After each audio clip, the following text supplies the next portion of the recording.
ठीक है, कोई दिक्कत नहीं, उसे देख लो। हाँ, तो यहाँ पे नेक्स्ट टॉपिक जो है theta equal to L upon R, यही फॉर्मूला है आर अपॉन रेडियस। तो आप जानते हैं कि ये थीटा है और ये एल है, आर है। अब theta equal to L upon R में थीटा डिग्री में नहीं होगा, किसमें होगा? ये रेडियन में होगा।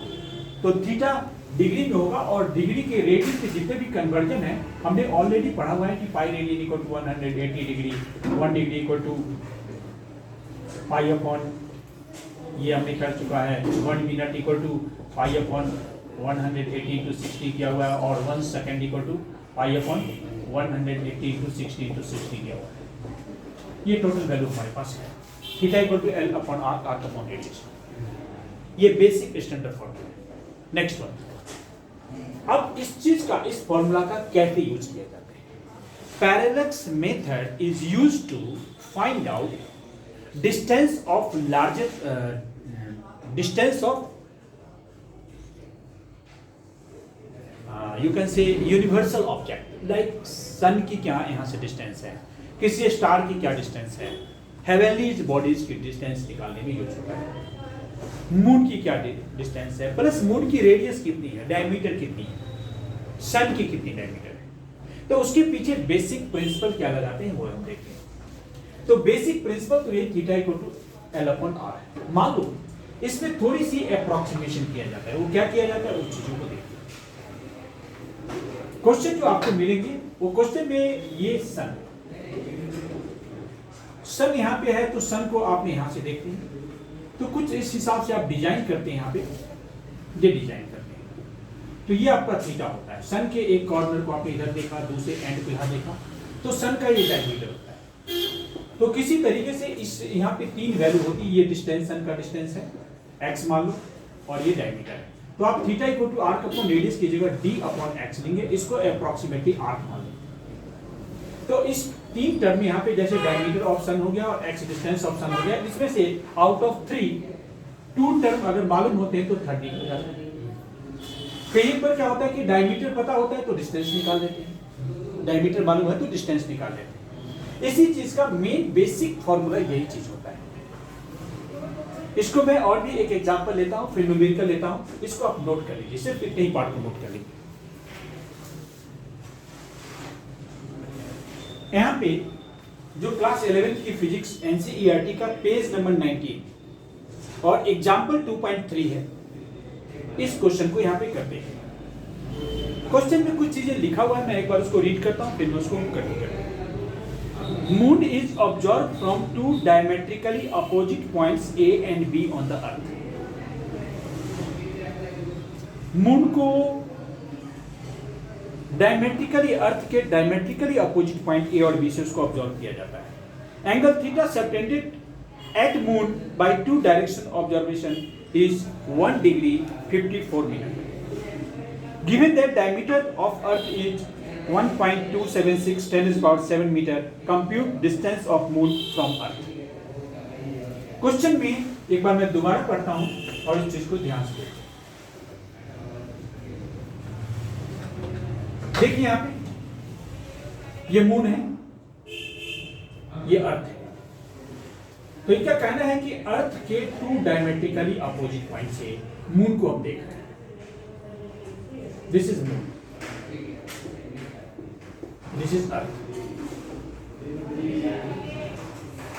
और ये जो मून पे जो एंगल बन रहा है 1 डिग्री 54 मिनट, 1 डिग्री 54 मिनट बनना है। ये डिस्टेंस, मून की डिस्टेंस मुझे x मालूम करनी। ये जो डायमीटर है, इस डायमीटर की वैल्यू दिया हुआ है, डायमीटर की वैल्यू दिया हुआ है 1.276 10⁻⁷ मीटर, 1.276 10⁻⁷ मीटर दिया हुआ है, 1.276 10⁻⁷ मीटर दिया। अब ये क्वेश्चन आसान हो, theta equal to arc upon radius. तो ये थीटा है, ये आर्क है, ये डिस्टेंस है। तो यहाँ पे फॉर्मूला लगाएंगे, थीटा, थीटा की वैल्यू, थीटा इक्वल टू मैं यहाँ पे d अपॉन x निकालूंगा, मुझे x निकालना है, x इक्वल टू dy और d अपॉन थीटा हो जाएगा। और डी की वैल्यू दिया हुआ हमारे पास 1.276 10⁻⁷ divided by x, sorry theta. Theta 1 degree 54 minute है।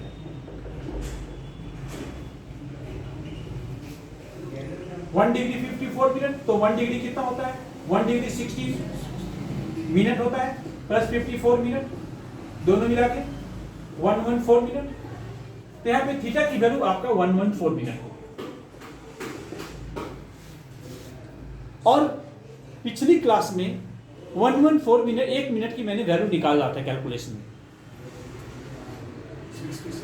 हाँ? नहीं, देखो जैसे 1 डिग्री की वैल्यू पाई बाई 180 है ना, बट उसकी डेसिमल में जो वैल्यू निकालने के लिए मैंने पाई की वैल्यू 3.14 को 180 से डिवाइड किया था, फिर समथिंग कुछ वैल्यू आई। उसी तरीके से 3.14 को 180 और 60 से डिवाइड किए थे तो समथिंग कुछ वैल्यू आई।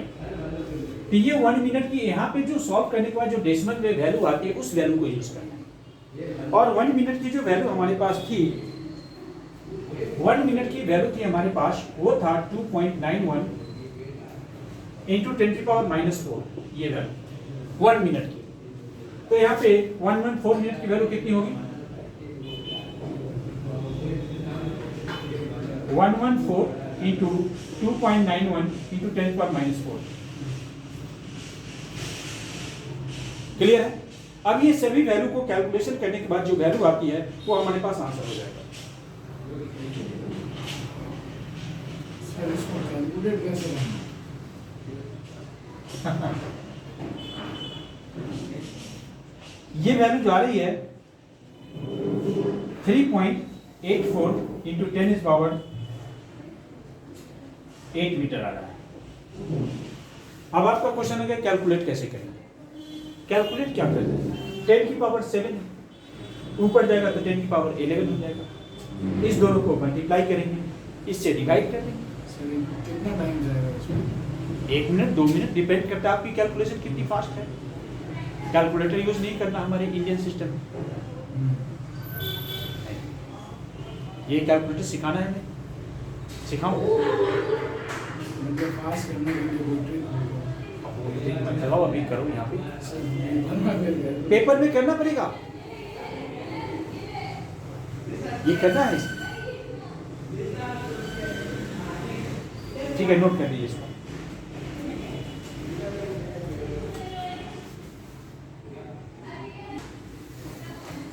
ये जो एग्जाम्पल 2.4 है इसको ध्यान से देखिए। इसी पेज में एनसीईआरटी पेज नंबर 19 में यूनिट एंड डायमेंशन का जो पार्ट है, sun's angular diameter is measured to be 1920। Angular diameter जो एंगल, ये थीटा है, 1920 सेकेंड, मिनट की second, and distance d of sun from earth, distance d sun from earth is, find the diameter। तो ये जो distance है ना, ये डिस्टेंस को ऐसे, इस डिस्टेंस को d माना है इन्होंने। इसकी वैल्यू है 1.496 10⁻11 ये वैल्यू दिया हुआ। डायमीटर निकालने, theta equal to r upon radius, तो theta equal to d upon x, तो d equal to x into theta. x की वैल्यू 1.496 इंटू 10⁻11 इंटू 1920। थीटा की वैल्यू है ना 1920, और इंटू कितनी है वैल्यू इसकी? 4.85 10⁻⁻6, 85 10⁻⁻6 है। तो मुझे क्या दिख रहा है यहाँ पे? पहली वैल्यू 1.496 इंटू 1920 इंटू 4.85। इस एक जीरो को हटाएंगे ना, पहले 10⁻11 लिख दो यहाँ पे, एंड 10⁻⁻6 लिख दो। 1.496 194.85, मैंने एक जीरो को कम कर दिया है, हटा दिया। यहाँ 10⁻12 आ जाएगा, 10⁻⁻6, तो 1.496 इंटू 192 इंटू 4.85 10 की पावर प्लस 6 और इस वैल्यू को मल्टीप्लाई करेंगे, इस वैल्यू को मल्टीप्लाई करेंगे तो मल्टीप्लाई करने के बाद जो वैल्यू आपको आना चाहिए वो वैल्यू होना चाहिए 1.39।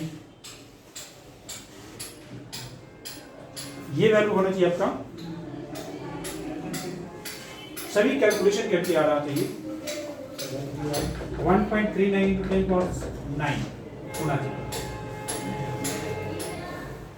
एक बार कैलकुलेशन कर लीजिए वेरीफाई करने के लिए। आंसर तो ये